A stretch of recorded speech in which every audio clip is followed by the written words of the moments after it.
Je travaillais avant dans la distribution de films et j'ai eu une sorte de déclic, on va dire, un peu comme tout le monde ces derniers temps, sur une envie de plus de sens, plus de valeur dans ce que j'entreprenais et ce que je faisais au travail.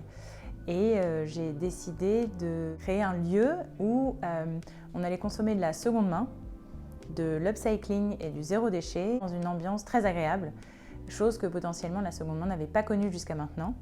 Et surtout réunir à un même endroit tous les besoins.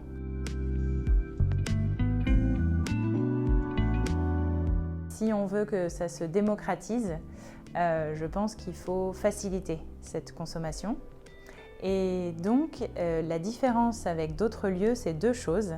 C'est que dans ce lieu, on va pouvoir trouver vraiment de tout. C'est-à-dire, il va y avoir de la mode, il va y avoir des jeux, des jouets pour les enfants, des vêtements d'enfants, de la vaisselle, de la déco, et aussi une partie zéro déchet avec des cosmétiques et des produits d'entretien.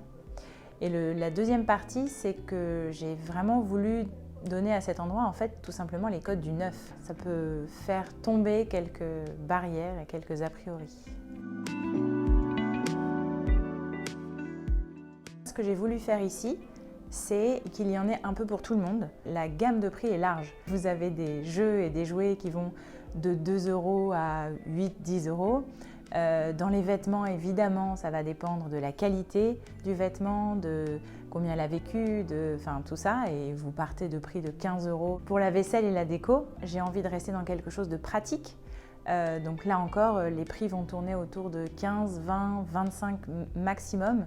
Il y a simplement pour les prix qu'on peut considérer un peu plus chers, une explication logique, c'est qu'il y a un travail qui a été fait. Donc ça, c'est toute une partie qui est plus upcycling. L'envie, c'est de créer un écosystème nouveau, mais abordable.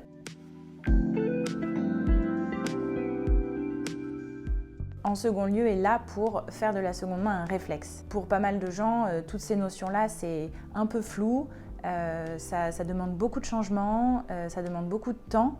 Et vraiment, l'envie, c'est de faciliter. Et donc de se dire que dans un lieu comme ça, on va pouvoir poser des questions, trouver les réponses